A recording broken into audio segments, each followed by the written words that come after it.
Dinner Dog has cooked yet again another secret lore manifestation, Medusa and the Manifestation of Monsters video. Shoutouts Dinner Dog. Link to the video will be in the description. I'll also link it here as well. Where is it? How do you do share? How do you share on the internet? Here you go. Bam. If you guys want to subscribe to Dinner Dog, give him some love.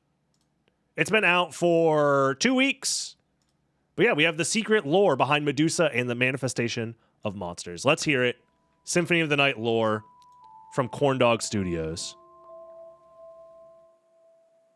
Who is Medusa? From ancient times, her story is often misunderstood.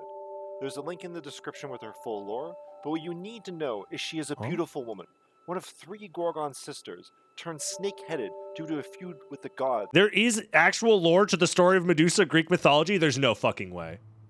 Hunted by men. Bruh. Dinner Dog is cooking so hard with this video. Wizard of Oz. Oh, spoilers for the video. Spoilers for the video. To put it lightly. So is Castlevania's Medusa actually Medusa? Well, no. She got the dump truck ass. He gave her a dump truck ass. It's true. It's true. She isn't. They are 2 different beings. The Medusa of Greek mythology was slain by Perseus, well before Alucard's time. But the fairy scroll relic tells us she is indeed her, so how can this be? Oh. Well, you see, the scroll tells it like it sees it, so to say. Wait, is this true? Wait, if Richter has the fairy scroll active, it says Greater Demon when you're fighting Dracula Phase 2? This is news to me. I did not know that. Wow. Clearly the image to the right is still Dracula, but the scroll doesn't comprehend the transformation and only shares what lays before it. Almost like a child lacking object permanence. It sees a head full of snakes and says, yes, this must be Medusa, even if it isn't. The bestiary... Stop. Dinner Dog, you need to stop. You can't... I mean, he has to censor it, obviously, but... Delicious. Chocolate cake, my favorite. confirms our suspicions that the castle's Medusa is indeed a fraud. It reads, snake-headed demoness with a gaze of stone. But in reality, she was a Gorgon, daughter of primordial sea gods, not a demon. Not a demon. Being a demon, much like Dracula's final form against Richter, would point to Medusa being a creature inspired by the castle. In Japanese, Castlevania translates to Demon Castle, after all. So the Medusa we encounter in the Antechapel isn't actually Medusa. Why is the close proximity here? Well, the answer lies within the corridors of the Long Library. The expansive repository of knowledge contains historical works amongst its hoard of knowledge, and acts as a basis to construct the demons and undead we encounter. Now, it should be... Hold on. What the fuck is this timeline? We've got Perseus kills Medusa. Okay. Pre-Common Era, year 0. 1797, Symphony of the Night happens. Okay. Then Frankenstein happens in 1818. The Wizard of Oz happens in 1900-ish. The invention of the corn dog, 1946, very important. And then, of course, Terminator 2, 1991. This is actually the complete timeline that all historians use. They just do comparisons to these major world events. And that's pretty much all that matters, really. He said that many of the library's works contain knowledge yet to be discovered by humans. Some argue the castle creates these works from its internal chaos, but we shouldn't discount Dracula, a man of science and many talents. It's conceivable the castle contains his literary genius, alongside other yet-to-be-discovered culinary dishes and technologies. True. Humans adapt the stories found within the castle for their own modern consumption. You'll have seen the same happen with many classic Disney movies, which are largely adaptations of stories told centuries prior. Take, for instance, Snow White. The Disney version is an adaptation of a story told by the Brothers Grimm. Is he implying that Dracula created the ideas for all of this stuff, and then humans appropriated those stories and ideas for themselves, and then these are the... That's why... Oh my god. That's why there's asterisks next to all of these. because these aren't actually the inventions. These are merely humans rediscovering Dracula's inventions. Oh my god, he's a fucking genius, bro. Many stories that would be published by humans well after Symphony of the Night It have a even says similar years look. claimed by humanity at the bottom. Tomes found within the ruined castle, such as Mary Shelley's Frankenstein, being derived from the creature. So Medusa, or an approximation, is born from the stories that are contained within the castle. We'll see the same concept with the yet-to-be humanly available Wizard of Oz and the enemies of the Forbidden Library. Let's take a moment to explore this tale a bit further, as it draws a clearer parallels to the same process used for Medusa. Are those corn dogs? Yes. The corn dog hypothesis is one of the most important pieces of Soten lore. How the fuck are there corn dogs in Dracula's castle when they were invented in 1946? Either Dracula's a time traveler or he created the concept of corn dogs, and as we're going to find out here, humans then stole the idea from Dracula and claimed it for themselves. Also, I want to point out, these corn dogs already got ketchup, already got mustard, with a side of mustard? Do you need that much mustard? Whose corn dogs are these? That's too much mustard. Mustard is fine in small bits, but that's too much, man. Like, you can't be dipping those already condimented corn dogs in more mustard. That's too much. Stop with the mustard. There's a link to a synopsis in the description, but the TLDR is Dorothy is There's a link to a synopsis in the description. Bro, stop with... He's cooking too much. He's cooking too much. from Kansas, runs away from home to protect her dog Toto, meets Professor Marvel, a traveling snake oil I think that's a cheese sauce. Okay, then they are redeemed. Cheese sauce is appropriate there. salesman, who convinces her to return home. Once home, she is swept into a tornado. Dorothy and the house are whisked away into the land of Oz and happen to kill the Wicked Witch of the East in the process. To find her way back to Kansas, she is directed to seek... This is important stuff, guys. The history of and the lore behind the Wizard of Oz is important for the Castlevania lore because... Wait for it. En route to the Emerald City. Oh, he's still going for it? Okay. Scarecrow, Tin Man, and Lion. I'll be patient. I'll wait. I know the story of Wizard of Oz, but, you know, he's recapping it for the people in the back that weren't paying attention. The West, who also happens to be after the magical ruby slivers. Like the Brothers Grimm version of many Disney stories, it's quite possible the original telling of the Wizard of Oz held within Castlevania doesn't have a happy ending. Imagine a tale where the Fellowship of Oz fails. Some versions of the Wizard of Oz do allude to this, and the wizard in particular doubted they could actually kill the witch. This version is used to create the Forbidden Library, from its yellow bricked walls to its defenders. So what happens to the Fellowship of the Wizard of Oz story held within the library? The Scarecrow and Tin Man resist, but it's no use. They become twisted images of their true forms. But for the Lion, who's cowardly, he doesn't resist. He willingly joins their forces, and they reward him handsomely with valuable equipment. He remains a coward, though, running away from Alucard, and feels shame upon defeat, raising his hand to his face in disgust. So now that we have an understanding of how monsters in the castle are... Bro, Dinner Dog is fucking cooking. What? Tin Man is heartless and gives himself a Gatling gun and an axe.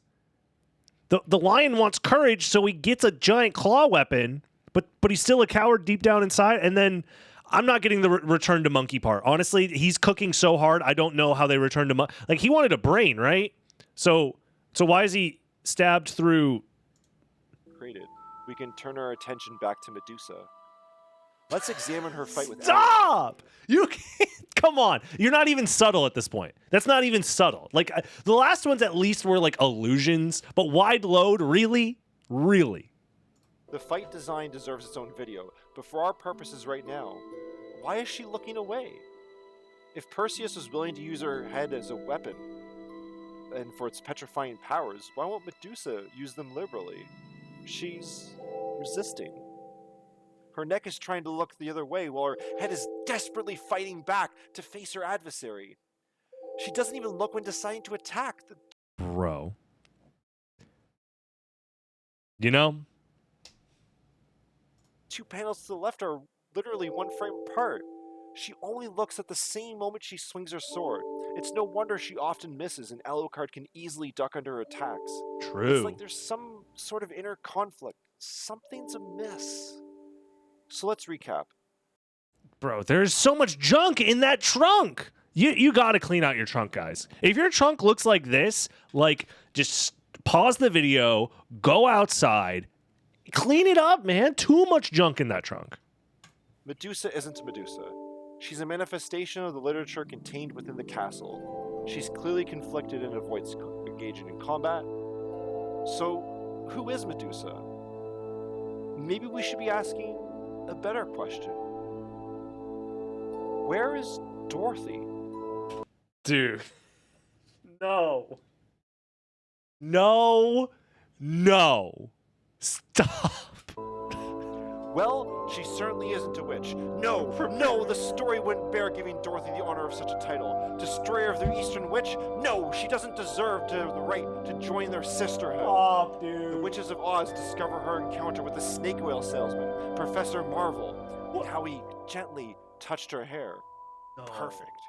No! They manifest Dorothy into a Medusa-like snake-headed monster. They then give her the modified version of the stone gaze, ensuring she can never lay eyes on her Who is friends. Dorothy? He explained Dorothy earlier with the Wizard of Oz recap because it's important that we understand the story of Wizard of Oz because it ties into the story of Soden, and he's implying that Dorothy is Medusa. Or her little dog Toto ever again. Her snake legs are rather fitting. While in Central Kansas Railway. Okay, this one is caboose. It's the caboose. That one was okay. That was subtle, Dinner Dog. Subtle. I didn't expect that from you. But yeah, the caboose of the train. Story of Medusa, they prevent Dorothy from ever adorning the magical ruby slippers she stole from the slain witch of the East. The witches ensured Dorothy could never use their powers to escape. The toot caboose, yes. Placing her in the antechapel was the icing on the cake.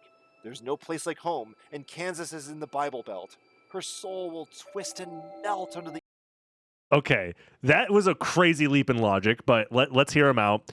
Dorothy wants to go home. Kansas exists in the Bible Belt. The Bible Belt, they like chapels in the Bible Belt. Therefore, boom, no place like home, you're in a chapel. The influence of the antechapel's demonic presence and acts as a key defensive bulkhead to any would-be invaders storming the second castle. Let's not forget the large painting adorning the walls, for this is no ordinary macabre work of art. The rather unique in its shape, almost as if the upper midsection is breaking the fourth wall, this unique shape serves two purposes. The first is to point skywards, towards the second castle. Is he cooking with this one, chat? Reads as a warning to any who would dare consider invading through the keep. Corn on macabre. That is correct. Immersive grid, you win. Towards the second castle. It reads as a warning to any who would dare consider invading through the keep. Travel upwards and you'll meet your maker. The second is a warning for what's in store. This painting depicts the treachery of the Fellowship of Oz from the perspective of the witches. In the books, are they referred to as the Fellowship of Oz? Or is Dinner Dog... Never mind. Dorothy is clearly the center villain. Fitting as the slayer of the witches of the East, the unique shape of the painting reinforces her arrival to Oz from the skies above the clouds. You guys seeing this The shit? center skeleton's design is purposeful, as it depicts the... I'm sorry. No, we are not getting into phrenology in this video. There's no fucking way he pulled a Matt Pat. The finger is too long, therefore the pyro from TF2 has to be female or gay. This is a real video, by the way. If you look up what is the gender of the female of the pyro in at TF2, it's some crazy phrenology bullshit. The skeleton of a woman. The hip ratio in the painting aligns perfectly to a biological... It could just be a guy with a dump truck ass. Let men have dump truck asses. female. God forbid men do anything in this society.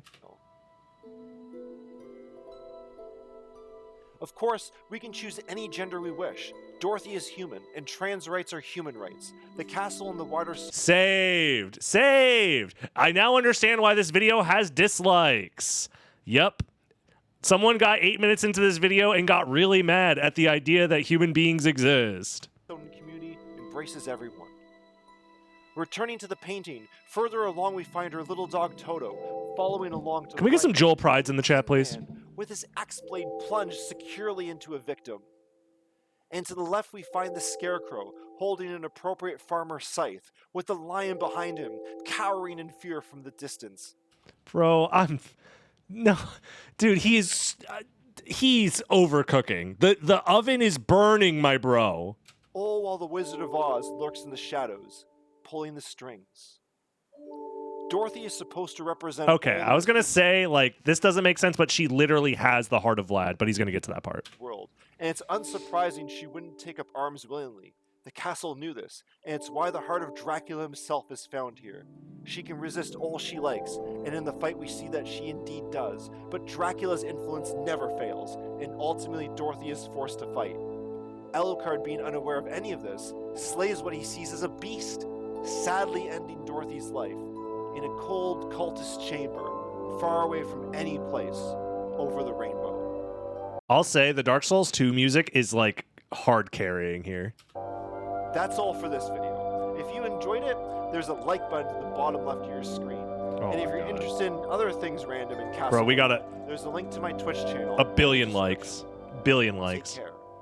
Holy. He freaking cooked. Post-credits bonus. We should recognize the Medusa shield as a genuine artifact. Perseus used the Medusa's severed head as a weapon. Given Medusa's divine upbringing, it isn't a stretch to imagine the head persisting over the millennia. The description accurately described Medusa's Gorgon origin, and the head can be acquired prior to fighting Medusa in the game. Well, I mean, that is, yeah. If that is Medusa's head as the Medusa shield, that would imply that the Medusa that we fight in Dracula's castle can't be the real Medusa. But what about the wizard of the story is named after? Well, there are two possibilities here. The first being the rarely seen alternative Scarecrow. Some in the Castlevania wiki speculate that this version is actually female and might be Dorothy. But this is speculation at best, and like many things in the wiki, doesn't hold up to scrutiny. This is speculation at best. Earlier you did phrenology, bro. I assume some feel the strip of clothing is a bra, a bit of a reach to form an entire basis. Besides, if the character is female, it would make more sense for it to be Glinda, the good witch to the north, rival of the wicked witches. Who the fuck is Glinda? It's more likely that the Castlevania X Chronicles bestiary that this enemy isn't female. Also fitting that the wizard, being a fraud, would be labeled as looking for a brain. Either way, the wizard or Glinda would be much more well known to the inhabitants of Oz, and impaling either for public display would send a much stronger message than Dorothy. The second theory is my favorite. It turns out that the actor who played the wizard in the film, Frank Morgan, also played 4 other characters, so he plays the following roles: a seemingly intelligent wizard. What? I guess this is like back when movies, they didn't know how to do movies yet, so they were just like ripping shit off from stage plays, where in stage plays they would just have the same person play multiple parts just with like costume changes and shit. But like, dude, what the fuck? They used to just be like, yeah, you got 6 roles in this movie. Fucking, I thought that was like Eddie Murphy with like a fat suit was doing that shit in like the 2000s. I thought that was when it was A snake oil salesman, someone who provides travel services, a guard that only allows those who are worthy to enter, only opening the door when seeing the ruby slippers, of course, and the other guard who mentions he has an Aunt Om at home, alluding to having an authority figure. Well, these character traits all seem a bit familiar. Down a yellow brick road, you'll find a man with a job society associates with intelligence. No. Only serves those who are worthy. No. And is very mindful of his master at home, providing transportation services and a bit of a con man for selling us spells that we already inherently know. Whoa. Dude, I got chills. I got chills, bro. Goosebumps. Damn. There are multiple ways of speedrunning this. Leave me alone! God damn it. Good video. Good video. Holy shit, bro. I got jump scared by fucking Connor voice dog V-actor shit. Goddamn. Shout outs to Dinner Dog. Subscribe to his channel and support him for making very, very funny videos like this. I appreciate that. And, you know, like my videos and subscribe here too, maybe. That'd be nice. I'd appreciate it.